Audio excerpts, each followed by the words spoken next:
But the crowd has thinned out. And, you know, the thing about it is that when you're in a situation like this, you do need to keep your head on a swivel. And you just never know what's going to happen because emotions out here are so high. They are so tense right now. So you're starting to hear some cheering as there's a megaphone over there as they're going to begin some more chanting. And that will certainly cause a stir and a rise from the crowd. I'm going to try to listen to what they're saying.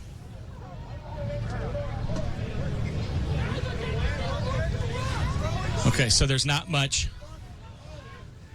Okay, so now this guy right here with the blue mask, he's saying if you're throwing stuff, go home. So there's a protester right there saying if you're a protester that's throwing stuff, you almost got hit in the head with a rock, he's asking people to go home.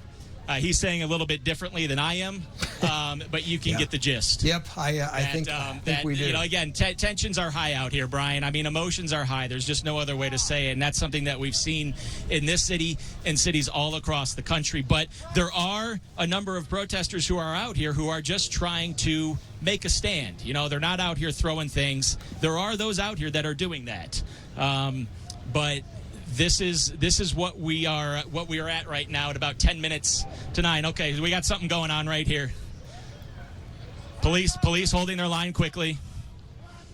There was a little bit of a scuffle right there. Those protesters, 2 women, they put their hands up right away. Little scuffle ensued, but everything seems to be cooling down now and mitigating, and that's the tense nature of what we're seeing out here. Both the protesters and law enforcement. And going on, you have to imagine that everything is volatile, and you just don't know what is going to happen or take place in a situation like this. So when you see their hands up like that, that is the protester saying, "I'm not doing anything." Whether they said something to incite a reaction or not, they then put their hands up immediately right away, and it diffuses the situation. Yeah, and we're going on 6 hours. This is the front lines of the standoff here, yeah. Yeah, on 6 hours that roughly since this began. All right, Jim, we appreciate it. We'll get back to you. Another news vehicle tagged in downtown Salt Lake tonight as well. There are images of that. Jim Winder, former Salt Lake County Sheriff, with us again. And Jim, we spoke to you a couple of hours ago. You told us that we had to, that police had to move against this crowd, had to do it gently, had to do it surgically. What do you make of the progress police have made tonight? Well, I think the progress they're making is the progress that they feel is appropriate, given the dynamics of this crowd. And as I just overheard your reporter saying, it frankly is working. The objective here is to defuse the situation, and they're certainly doing that and doing it very well. So I think, time is to some extent on their hand or on their to their advantage. So from my standpoint, it seems to be going along as well as can be expected. I do know that several officers have been injured, and I think that the public should be very aware of that this is not a spectator sport. There are line officers down there that have been injured, and we need to really be praying for them. Do you know what the nature of their injuries are? I don't, and I only mention that because I think people have seen officers coming off the line. But you got to remember too, it's very hot, very muggy down here. These officers are going to be in equipment; they're going to be physically active, so you're going to have heat-related issues, and you're having assaults and many other injuries. And so. Sure, Jim, we've got to get back to Jim Spiewak for a moment. You got it. Got fireworks all right. Going So off they just threw off a flare. Things got extremely tense out here. There was pushing amongst the protesters into the riot shields. I heard a couple of rubber bullets get fired off to the folks in the crowd, and then they set off one of those flares right there. That pushed everyone way back. And again, I am not a law enforcement officer, but I have to imagine that is one of the tactics right there to scare the crowd a little bit. I mean, that'll definitely get your heart racing. That is when projectiles start being thrown all over the place from every which direction. Law enforcement held their ground. They were very very stoic about it. There was some pushing that started. That's what started this whole thing. And it actually started from the gentleman in the white T-shirt with the backpack on. I saw him pushing on the riot shields. That was one of the protesters. So here we go again. It sounds like we've got more pyrotechnics going off. I thought I heard what sounded like some sort of a flare going off. So you're seeing water bottles thrown all over the place at these officers. And they were, here's the thing. Again, they're holding their ground. They're trying to inch the crowd away. And so here you got this protester right here, very upset, saying, why are they shooting at us? Why are they shooting at us? There, for whatever reason, a scuffle started, and that's what started this whole thing here. And it got everyone moving back pretty quickly. And there's a lot of yelling going on right now. It is tense. It is very tense out here right now in terms of these protesters that are just, they go back up to the shields. They go right back up to the riot shields once they find out that they're not being pushed back by some of those pyrotechnics and by some of those rubber bullets. I have to imagine are rubber bullets that are being unleashed, those non-lethal rounds. Jim, we were probably 5 feet. I'm sorry, Brian, go ahead. So we've heard from former Sheriff Jim Winder that there are several officers who have been injured thus far. I don't know if you have any information on that, if you've witnessed anything that would suggest that an officer was hurt. So, Brian, I haven't witnessed an officer being hurt. Every time I've tried to go talk to an officer, ask him a quick question, they don't respond to me. Obviously, they've got a very difficult and tough job to do right now. I do know just on the other side of 2nd East from where we are, over to the east side, there's a table set up there where the 2 SWAT vehicles are. There's water out there. I have to imagine maybe there's some first aid. But I have not seen any officers be injured or get injured while out here. So I cannot speak to that. I would say I wouldn't put it past it to happen, though, because there are some moments out here where things flare up a little bit and they do get tense. What you got right now is you've got these protesters with their hands up now. These are the same protesters that were pushing on those shields just a few minutes ago when that flare went off, Brian. Okay, and we want to go to Kelly Vaughn, who's on the other side of this right now. Kelly's ready to go. Kelly, what do you see?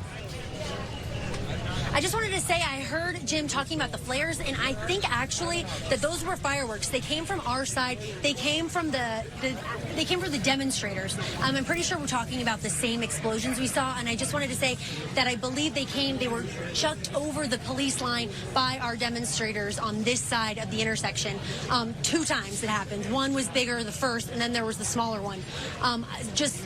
I don't believe that those came from the police. I believe it was from the demonstrators here. And also, we just heard the police telling people here that if they stick around, they could get arrested. And we actually saw a white bus from the sheriff's office arise pulling down the street. And a lot of demonstrators here are thinking that that is for any arrests that do happen. So police are starting to, it wasn't like over the speaker or anything. It was just one officer to one demonstrator telling them that, if they stick around, they could get arrested. And we're seeing that bus. It's coming, well, now the armored truck's in the way, but it was coming towards us, a white bus from the sheriff's office. So just those 2 points to clarify that a lot of these fireworks and explosions are actually coming from the demonstrators. They're being thrown at the officers, and that officers, we did hear them tell some people here that if you stick around, you could get arrested.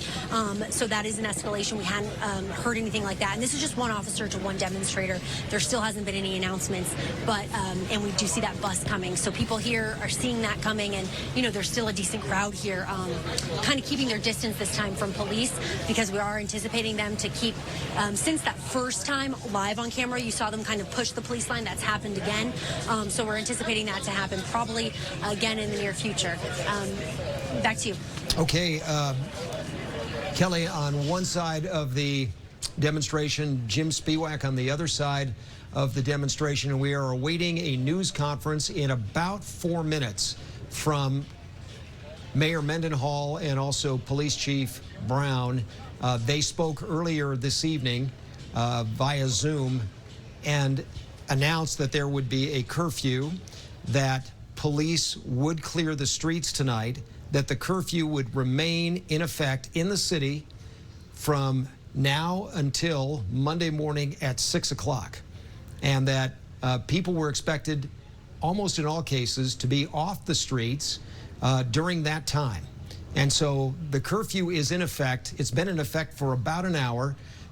The crowd has thinned downtown near 4th South and 2nd East, but people are not leaving in many cases. And we saw Jim in one frame speaking about relative calm, and then his position moved, and we saw just how tense it became at that point. So that was very telling. It appears the further north you go from this location, the calmer it gets. But when you come down below 4 South on 2nd East, things start to get much more volatile. And Kelly was there when a fight broke out between people who had a thin blue line flag and were trying to light it on fire.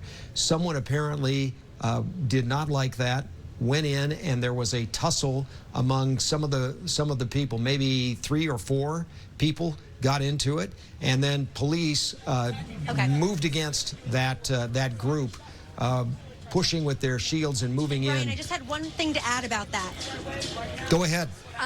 As far as the tussle over the flag, the person who was taking the flag, I saw a person in, a gas mask, and it could have been military clothes. Some people told me they believed it was an officer, or it could have been someone, just kind of dressed in that same gear that an officer would wear. So there is a chance that it was a police officer who kind of got involved to, take the flag away or break up the fight, or, maybe put the fire out for whatever reason. Just saying it might not have been another protester. There is a chance there. People around me were telling me that they believed it was an officer. I saw it as someone in kind of a face mask, but there are people here, kind of decked out in military attire. So I don't know for sure, but just letting you know that it might not have been a protester, 2 demonstrators who started that tussle. Good point. We don't know, and difficult to tell under these circumstances too. We talk about how difficult it is for the police to make decisions under this scenario, especially when they first arrived. Because the officers, when they first arrived on scene, were, it appeared, vastly outnumbered. And so then we saw reinforcements come in very quickly, but officers at the beginning seemed like they were outnumbered big time. That has changed. The balance of power here seems to have shifted some, but this is a situation where some people may not want to leave. And I think there's a trick to this. It was described as science and art by former Sheriff Jim Winder, that in the way you disperse the crowd, that has to be, as he said, surgical. It has to be done surgically. Recall the Olympics, where the reports were everybody wanted to get into the beer party. They couldn't. So the police said, there are too many people in there. We need to divert you onto one street, onto Main Street, actually. And that's when all heck broke loose. And there was chaos, bottles thrown, windows broken out, etc. On the very last night of the Olympics. So you don't want to put the crowd in too narrow a space, perhaps. And you also need to be careful about how you disperse. Again, we are expecting a news conference coming up very, very soon. This would be the second news conference of the night with Mayor Aaron Mendenhall and Police Chief Mike Brown. As you look at the scene here, near 2nd South and, 4th South and 2nd East. The mayor earlier announcing the curfew, the chief earlier saying, we won't allow people to be on the streets. We will clear the streets. We will enforce that. The police chief also saying, acknowledging that there was some time between... Officers firing their weapons. They were aiming it at us. We didn't know what to do. Okay, Kelly, is that you? Okay, shots up. Tell me if my mic's up, if I need to. Who got shot? Kelly, all right, go ahead. Hey, guys. Okay, sorry. We just had pointing at somebody down there. There's a man. The police were raised up their guns towards us, so we all on this side of the street kind of backed away quickly. I'm kind of told that there might be a man down that pathway. Okay, they're coming towards us, so we're gonna back up. Watch your back. Hold his back. Watch out. There's a curve. All right, so they're just coming towards us right now, so we're all just backing away. You're good. Earlier, they had their guns up and they were shooting rubber bullets. We don't know what they're shooting at, but I believe there are people down. There's an embankment on either side. They're tackling a person on that side. Oh, my goodness. Looks like that was at a close range. Rubber bullets were shot. I'm assuming those are rubber bullets. That might have been the person that they were initially telling to back up when we started backing up, and that they were shooting their guns at. Their rubber bullets at. Sorry, just trying to assess the scene here. So there was something that happened where the police raised up their weapons at that person, I believe, that they tackled. We thought they were pointing it at us because we were right there, so we started backing away. And then all of a sudden, they charged forward again, and they tackled this person who's on the bridge there. It looks like maybe he's got a wheelchair or something by his feet. Maybe he was holding that. It looked like police had a reason they were telling him, put it down, put it down. We didn't know what it was. It might have been that. I don't know. So it looks like he's being arrested right now. He had a brass knuckles. He had what? He had brass knuckles and he was dinging. Oh, okay. He was being really sketchy. Really? They were watching him the whole time. Okay. So some other people at the demonstration told me, I didn't see this for myself, but they told me that the man that's being arrested right now might have had brass knuckles, that he was kind of tapping on the railway. I have not confirmed that myself. What but are you doing? 1 second, we're just on TV right now. Be real about the fucking I am. Yes, we did. Yes. Okay. So what they're wanting me to point out to you is that the guy was tackled, and then he was on the ground, and he was shot with those rubber bullets, which we did see on TV. Yes, the man was already on the ground, and that is what they were pointing out. So what I was told, and again, did not see this for myself, that man who was arrested in the red shirt, he might have had he might have had brass knuckles, and they told me that he might have been tapping them. And I did hear police say, put it down, and raise their weapon up. It was behind me, so I didn't see what the person had, but it might have been something like that, or a weapon to make them charge and, again, arrest him. The demonstrators here unhappy with how that arrest went down because the man was on the ground when those rubber bullets were shot at him at a close range. I don't know, obviously, police protocol, but that's what they were letting me know, making sure that we saw that. So that man was taken into police custody. And as I mentioned, I don't know if we can zoom in and see that bus there. That's a sheriff's bus that we're assuming is to take away anybody that gets arrested during these proceedings. And this is the first arrest that I've seen today. And I don't know, I didn't see where he was taken, but that was a tense moment because the police just kind of came out of nowhere because something behind us, obviously they saw that threat, and we believe it was that man in the red shirt who, as I've heard, potentially could have had a weapon. Some demonstrators say that he might have had brass knuckles. He had something that police wanted him to put down, and then they charged forward, tackled him, shot him with rubber bullets, I'm assuming, and then, okay, it looks like... Kelly, we have a news conference that's all right, Brian, beginning we'll send now. it back to you. Okay, we have Yes. a news conference that's starting now with Mayor Mendenhall and Police Chief Brown. Let's go to the news conference as quickly as possible.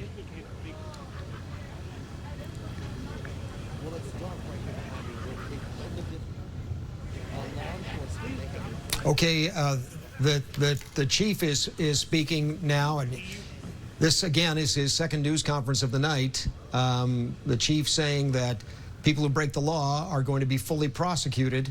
It may be difficult to determine who has broken all the laws downtown tonight, but obviously we have seen some arrests. We saw an arrest with Jim Spiewak, had a man that was taken away in handcuffs. Also an arrest just now with Kelly Vaughn downtown. So the chief is going to, we suspect, talk about what's going to happen going forward tonight. And this has been going on now, as we mentioned, for about 6 hours.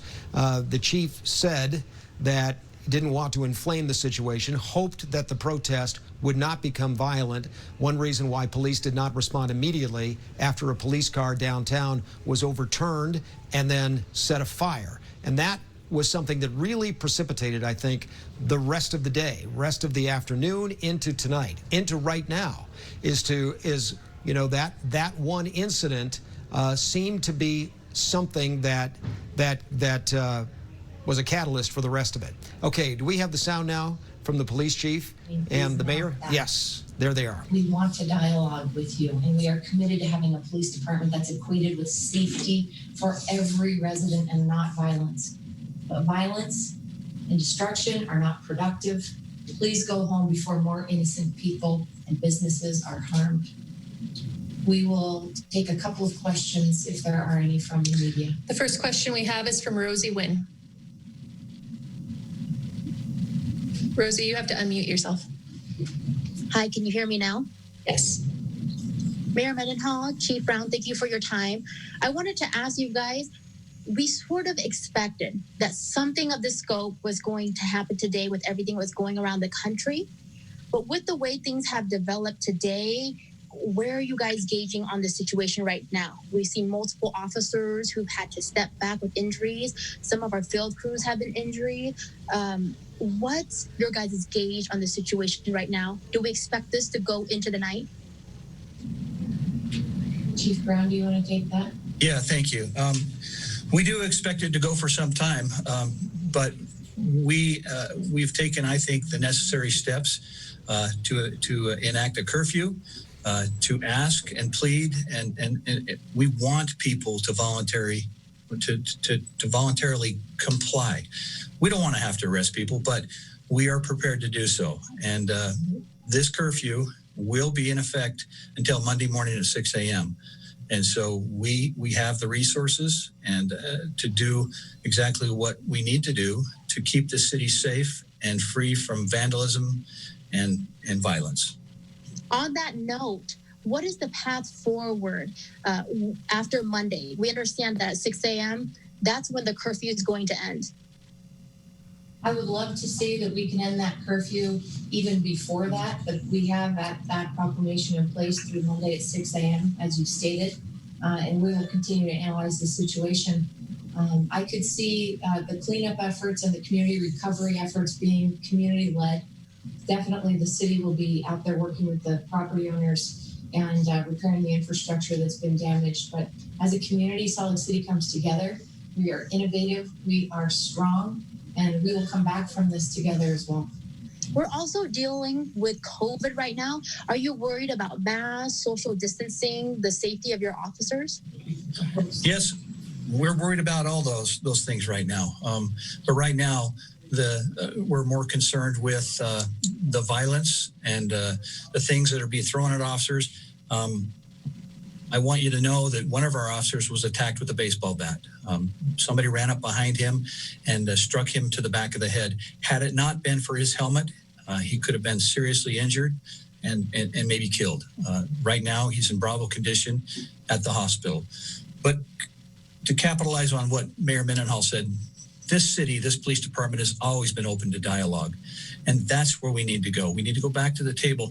The things we're seeing tonight, this is not helpful. This does not promote the things, the dialogue and the conversation that we really need to have. And it's my commitment as the chief, and I know Mayor Mendenhall is the very same. We will sit down and talk, but we cannot talk in circumstances like this.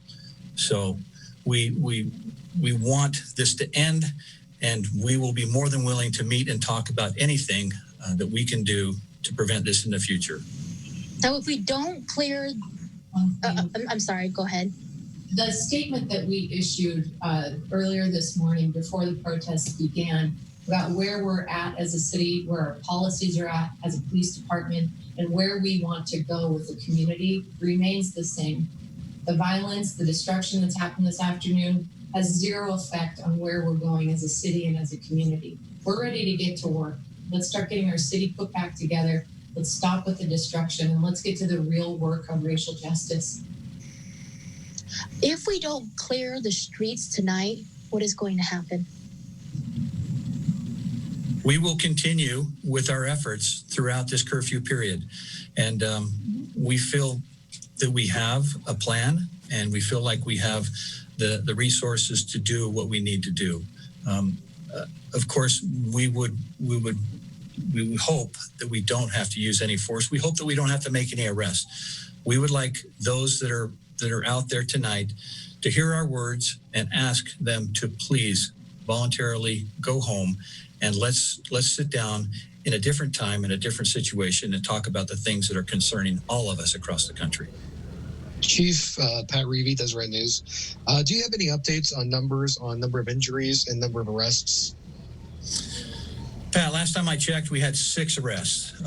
As far as injuries, we have the one officer that was injured who was struck by a baseball bat. We have 2 that have gone to the hospital for heat exhaustion, and then we have 6 others that are being treated at a fire station for heat exhaustion and may have to be transported to the hospital. It's been a very hot day. They've been wearing the vests and the personal protection gear. That is very hot, and it has caused some of these injuries. And so, and what's the most common arrest charge at this point? Let me check on that, Pat. We'll put something out here shortly. Okay, and can you speak more to the man who appeared to threaten protesters with a bow and arrow and then had his car overturned and burned? We're looking into that as well, Pat. I will have something, and I can put something out here when I get that information back from the field. Okay, thank you. Okay, Roger McDonough has a question. Yeah, actually, my question was the same. How many injuries there have been, both among officers and protesters? Can you give us an update on how many protesters have been injured as well? I don't know of any right now. I'm not saying there hasn't, but I don't know of any that have been reported to us right now. And sorry, would you remind us one more time how many people have been arrested? 6 individuals. Thank you, Chief Brown. I believe we have another question from Rosie Wynn.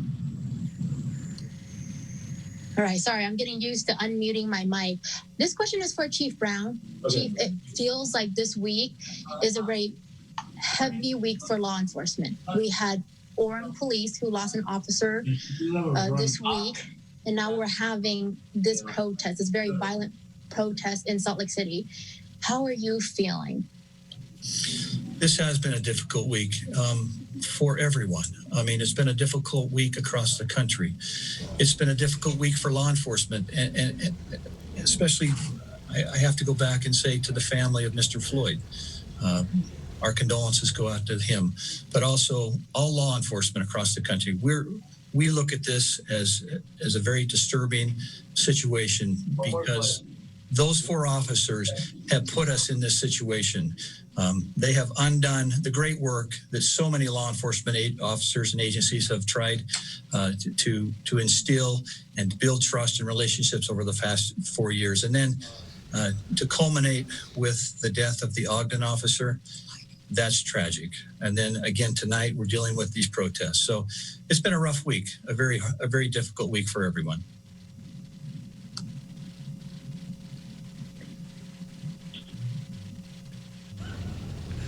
Okay, Chief, can you still hear me?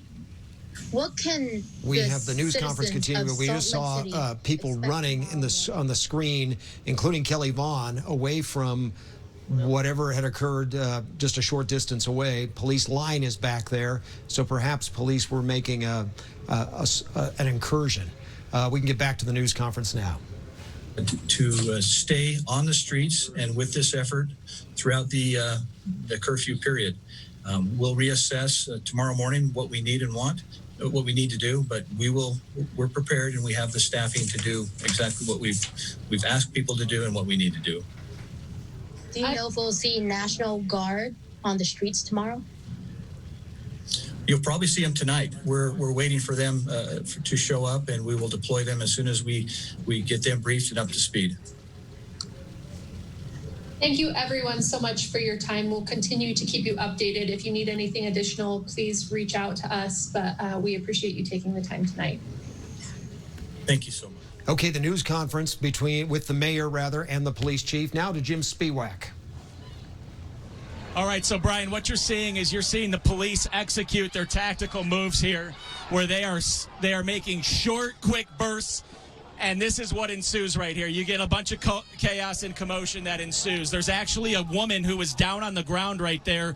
She was just walking. There was really no one around her, and she said, I need water, and she went down to the cement, and that's where there's a circle right there. We also, I was standing not too far from a guy who was laying in some bushes, and I later found out from several different witnesses that said that he got hit from a projectile in the eye. I don't know where that projectile came from. I don't know if it was a bottle or if it came from police or what.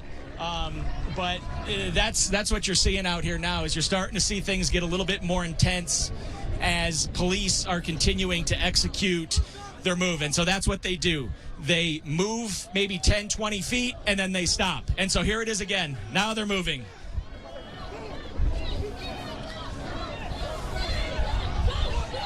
And they're just pushing the crowd to where they want to go. I overheard one officer say they're going to try to get the crowd to State Street, is where they were directing the protesters to. And now you've got people running as it gets heated. I mean, we are 15 feet from the police line that is moving protesters with their shields and their riot gear. And it's working. It's effective. The crowd is moving and dispersing for the most part. There are a number of protesters, though, that are continuing to hold their ground right in front of police. And then that's what happens. That's what you see, Brian. You see them stop. After they get as much ground as they can, they then stop. And they hold their ground for a little bit, and they regroup. And it gets heated, especially early on, right when they start moving. They warn the protesters that they're going to start moving, and then they charge forward. And that is what we've been seeing now for about the last 20 minutes as they've been making their way in between 4th and 5th East on 2nd. And a lot of the protesters have their hands up. Sir, were you talking about the girl that was on the ground? Yeah, Do you know what happened to her? Yeah, I was treating her. She was passed out. She was unconscious.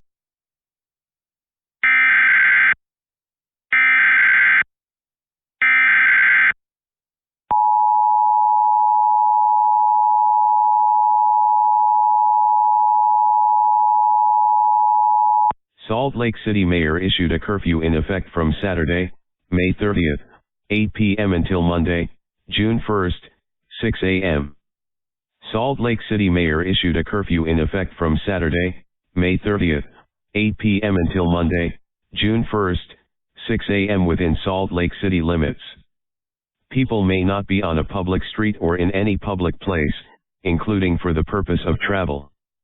The following exceptions are allowed: law enforcement, fire, paramedics, or other medical personnel, news media, people traveling directly to and from work, obtaining food, traveling directly to and from the airport, seeking medical care, fleeing dangerous circumstances, or those experiencing homelessness.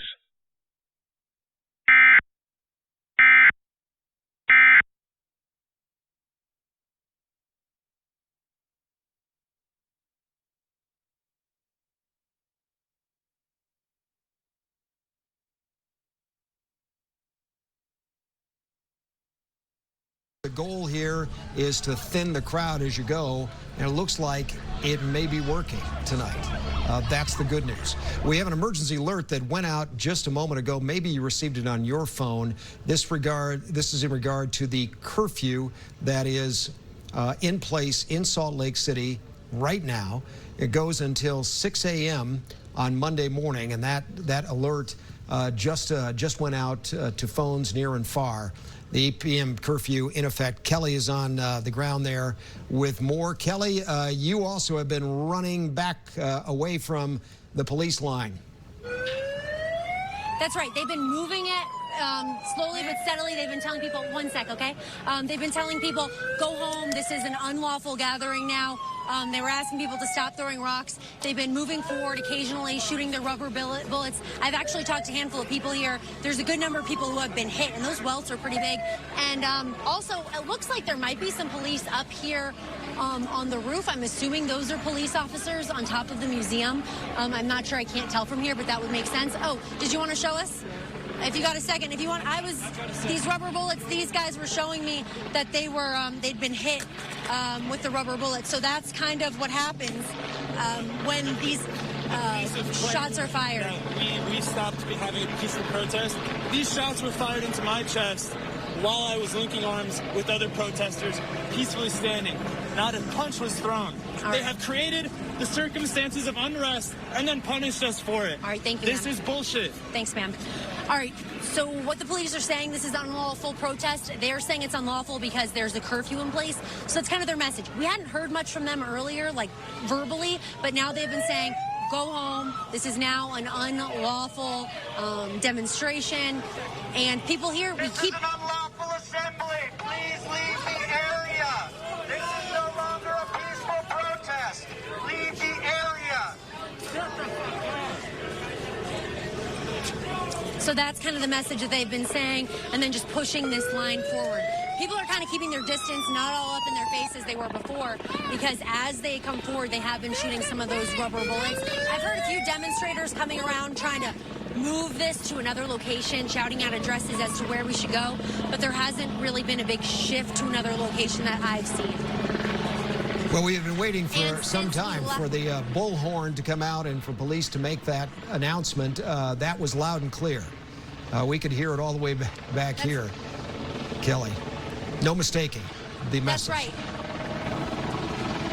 Exactly, and that was something people were wondering what was going to happen, and now, like I said, they've been repeating that, but the crowd, it seems like both intersection streets have now been kind of pushed on the same way, whether it's in the park or here on the street, and I'm trying to gauge if people have thinned out. It's hard to tell. People are definitely not staying as close to police because, as you can see, those rubber bullets can be painful. And I just want to say that I was saying that was, you don't need to go back up there, but it might be a camera crew that's up there on the roof of the museum, not police. So I don't want to mislead anybody. That I'm looking at it again, and it might be a camera crew. But as you can see here, yeah, it's the camera crew. I apologize. So this line, oh, here we go again. They're moving, and everyone hustles back. Watch behind you.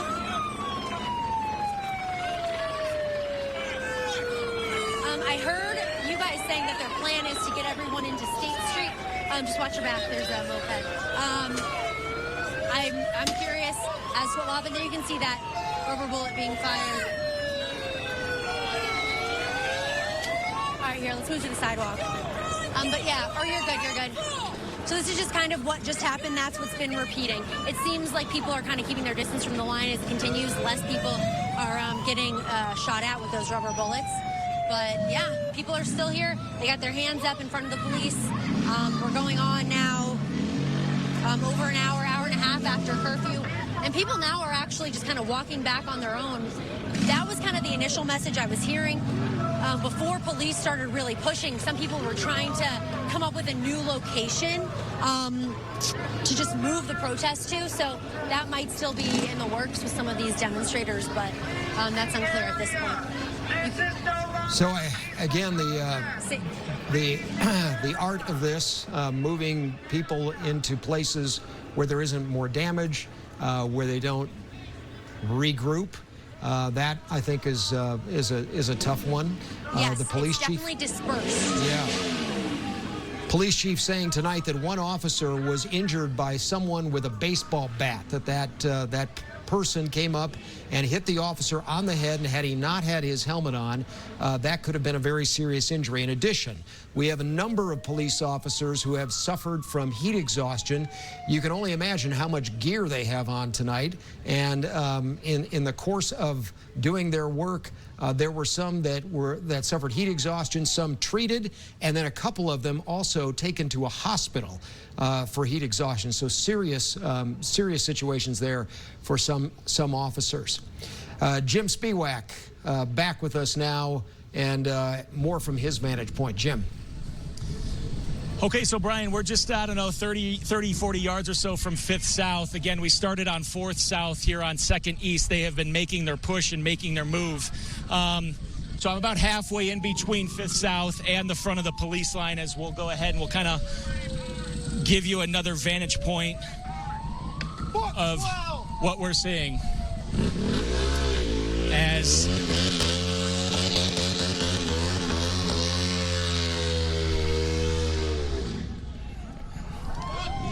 got a guy on a motorcycle there revving it up a little bit.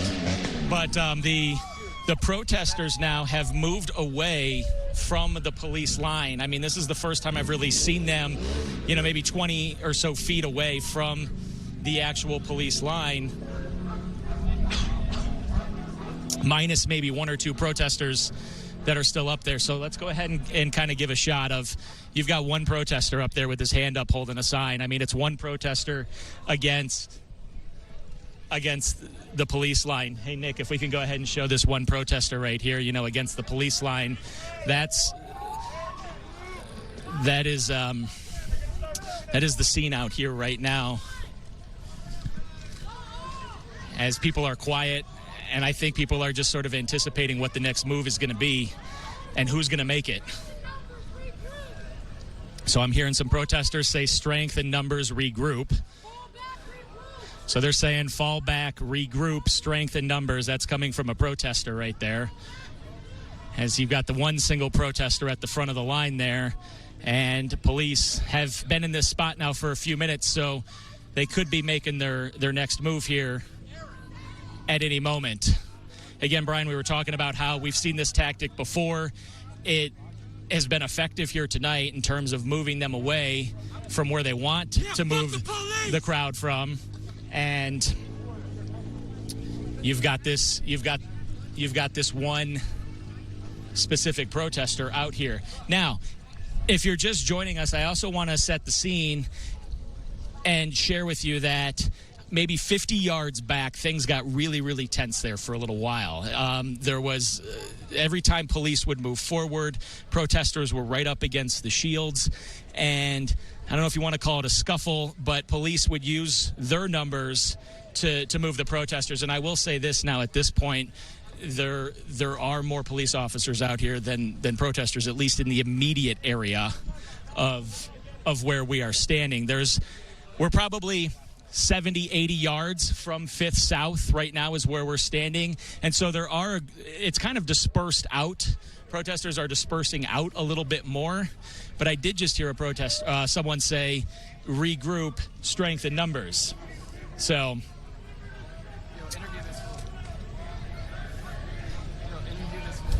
anyway, that's what we're seeing out here. Kelly? Hey, Jim. Okay, so on this side of things, we're coming up on 500 South. We're still on 200 East. And I'd like to show you that this is the main police line here, but we're starting to see some officers come in from the sides as well in front of the museum. So we're assuming that they might be getting in place to kind of push the crowds further in a certain direction. So we're just kind of hanging back here because they might be coming to, kind of thin the crowd out this way as well. We're just standing by to watch that. But for the most part, you can still see there are some of those demonstrators hanging out in the middle of the street with their hands up. The police had continued to say, go home. This is unlawful, but people have not left. I have seen more and more people coming up. All right, you can see here they're kind of inching their way closer to us on this side as well. And it looks like we got some more officers coming to join them. So it looks like they might be kind of trying to corral the demonstrators from at least these two sides now. I don't know what's happening on the other side of the park, of course. But we have more people coming up to us. Thank you. There's a gentleman here cleaning up trash here. But we have seen a number of people come up to us with their injuries from those rubber bullets. All right, I'll send it back to you, Jim. There was a photographer.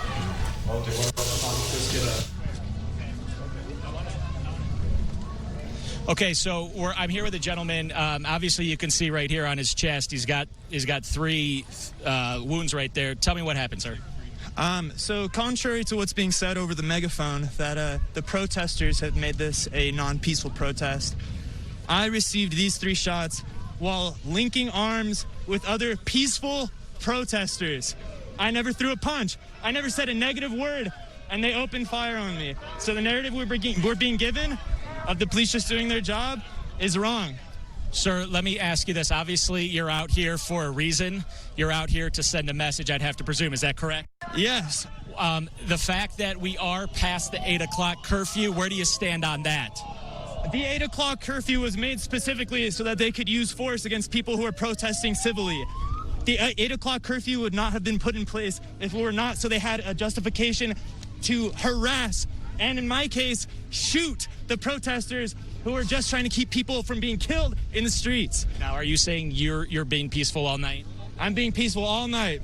And for those that might say, well, if you left at 8 o'clock, you wouldn't have gotten shot, you say what? I say that you can't be exercising your rights and then have an arbitrary law put in place just in time to allow police force through legislation and technicalities and loopholes. That was put in place not to protect us. It's put in place to be able to arrest people for no reason. Are you going to stay out here now even though the curfew's in effect? We'll see. If I get shot too many more times, it would be through the use of more force on me, a peaceful protester, that would make me leave. It wouldn't be of my own volition. Okay, so there you have it right there from a protester who is claiming that he was holding hand in hand with other protesters, did get hit, he said, by those non-lethal projectiles from police. Again, that's coming from him. We did not witness that, but looking at his chest right there, you can see definitely something did happen. But, you know, we questioned him about the fact that he was out past the 8 o'clock curfew. There was a curfew that was set. That was mentioned at about 6:15, 6:30. You heard his response to the fact of why he was still out here past the 8 o'clock curfew. He gave his answer right there. And so police are continuing to make their push here on 2nd East up to 5th South. I would say that we're probably now maybe 50 yards away. The police line is from 5th South. Kelly? All right, Jim, as we anticipated happening, more police have kind of joined in on the side of the protest, and now they're blocking the street on, they're blocking 200 East there to kind of corral it and keep it more contained to this street. You can see the presence, at least on our side, has really increased. Now these officers are packed in, at least on over there, it's lighter, but over here towards this way, they're packed in more, and they're just continuing to repeat their message, you know, go home. And these demonstrators here in the front have basically told them that they're not going to. And it's been kind of the same scene playing out. So they keep pushing us further and further down the block. And actually, if we can look behind us, there's a lot of demonstrators that are already hanging way back on the other side of this intersection. So I'm assuming that as this keeps pushing and pushing and pushing, they'll join in with them because the roads has been blocked on that side. So there's no worry about really drivers getting into the mix with all of these pedestrians that are currently in the middle of 200 East. But just as I mentioned, now we've got, it was initially just one long straight line of officers kind of pushing people down the street. And now, you know, it's kind of become like a semicircle and just really corralling people towards this way.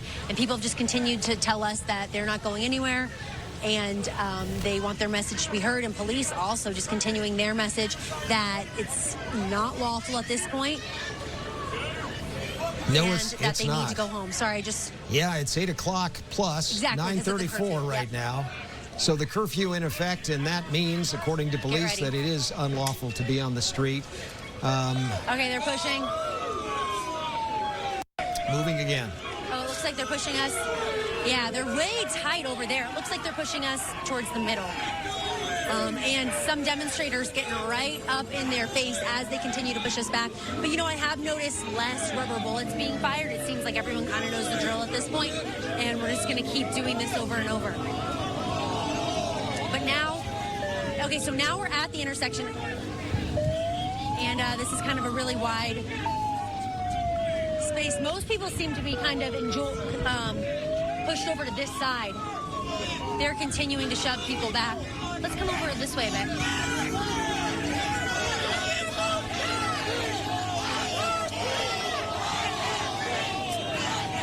Hold, the police are saying hold. I can't breathe! I can't breathe! I can't breathe! I can't breathe! I can't breathe!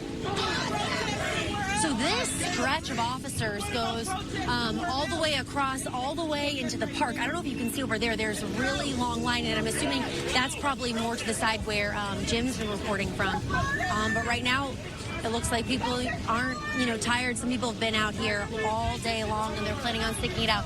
But the police have dispersed the crowd. It's not as concentrated. It's more spread out all through the streets.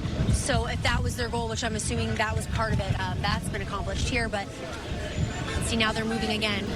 It looks like that the number of officers is growing in the police line, and then behind us, more people just hanging around, watching it, waiting to see what happens. And then we were expecting encircling all of the demonstrators. Yeah, National Guard expected as well, according to the police chief. We thought some of them were already on the ground, but apparently those may have been police officers in SWAT gear.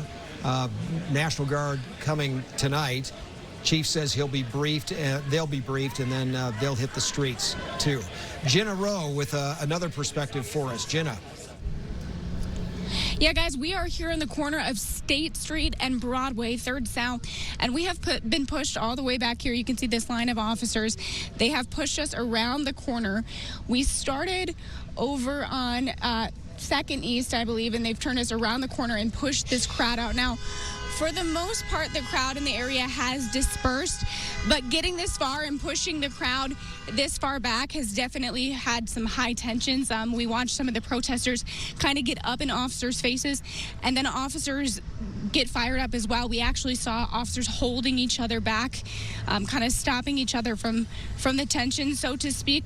We also saw them with their, what we believe were guns with rubber bullets pulled out, threatening to kind of fire at the crowds just to get them to disperse. So they've walked us all the way back to this line, and we're in the middle of the intersection, or just about to be, as they're pushing us now south into State Street and out of the way. But for the most part, the crowd that was in this area has since dispersed.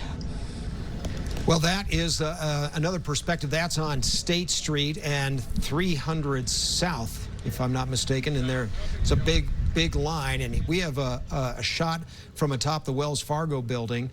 This is one of the cameras that we use oftentimes to show you weather shots. Here it is, trained on State Street and 300 South in downtown Salt Lake, and the police line there. And nobody's challenging the officers at that point. At least that's the way it appears right now. So in a number of areas, downtown blocks, relative calm. In other places, still where Kelly is and where Jim may be right now, we still have some protesters. Jim.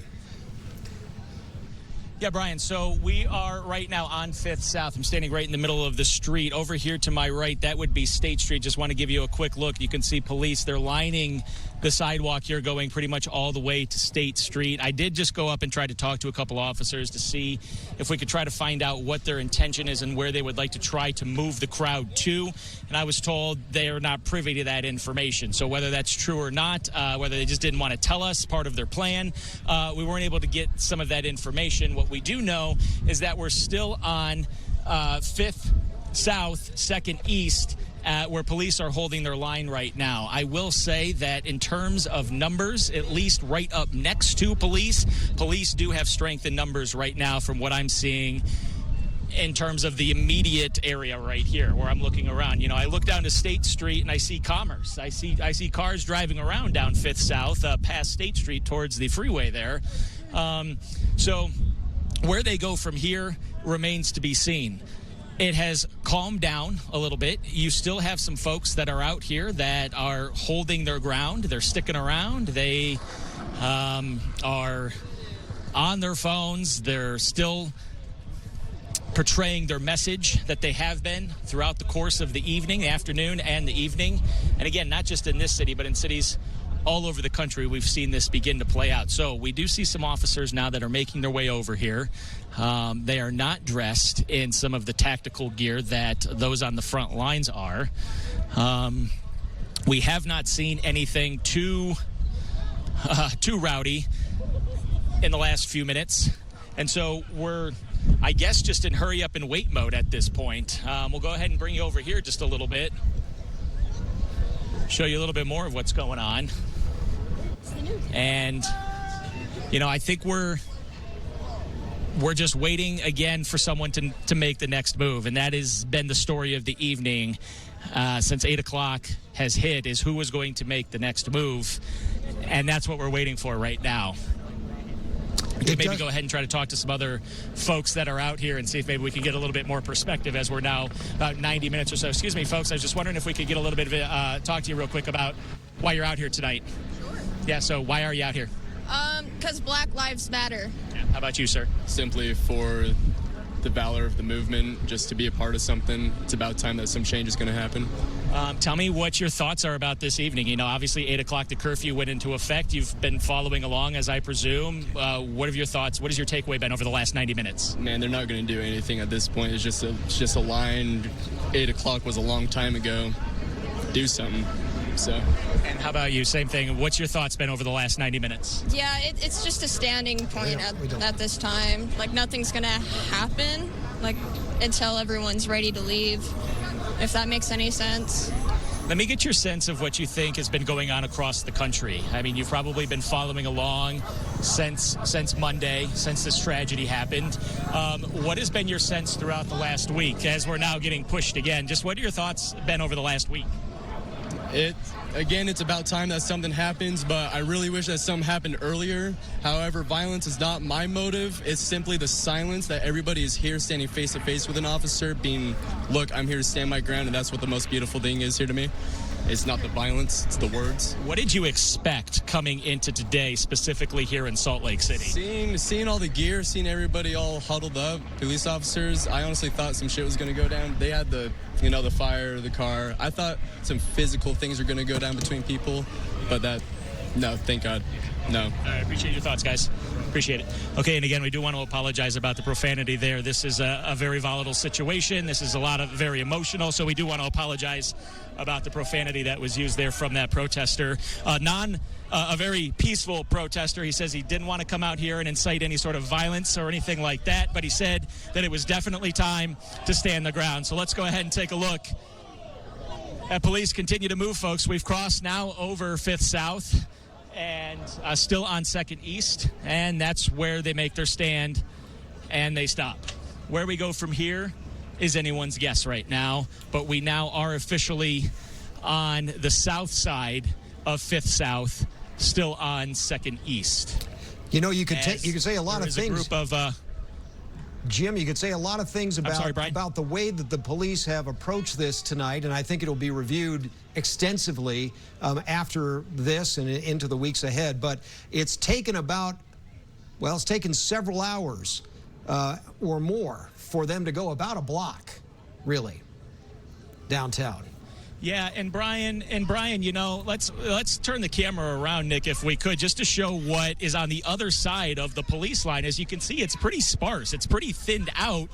There's really only maybe 100 or so protesters that are right in front of police. Maybe not even 100. That's just a guesstimate at a quick glance right there. But as you take a look at what's behind us, that is what I would probably call pretty thinned out a little bit. You know, there's a lot of people casually walking away, casually walking down the way. So it isn't as if you've got, 20 or 30 or 40 deep in terms of rows of people that are standing right there by police in front of their shields. But to your point there, Brian, it's they are taking their time. They are being methodical.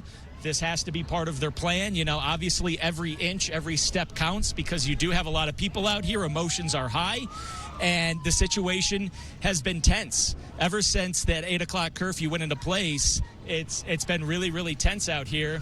You do have people that are yelling at each other, so it just speaks to the emotion. Yeah, it sure does. There's the emotion right there. All right, Jim, appreciate it. Yeah, and so Brian, those are folks just arguing amongst themselves. Right. Those aren't protesters that are arguing with police right there. Those are tensions that are flaring amongst the people in the crowd, Brian. Yeah, and there she is. She's at the police line too. Yeah. All right, Jim, appreciate it. Thank you. Let's go to Kelly again. Kelly. Hey, Brian. So it looks like they might be getting ready to move here again in a bit. So we'll just be prepared for that. I've been talking to people about what's the end game here, because it seems like we're just going to get moved down the street. They said, we're staying here till the end. They don't know how it's going to end, but that was their plan. And I spoke with a number of people who said, they plan on coming back tomorrow to re-say their message. And I also want to point out that the violence, I guess, from demonstrators